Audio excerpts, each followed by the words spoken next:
നമസ്കാരം.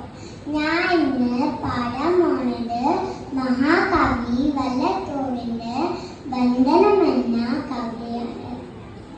ആവൂ വിശപ്പില്ലേ കാച്ചിയ പാലിത തൂവല്ലിക്കിണ്ണത്തിൽ തേങ്കൂറുമ്പും നല്ല പറന്നാലും ആവോളം ഭക്ഷിച്ചു വെള്ളരും മുൻമത്തിൽ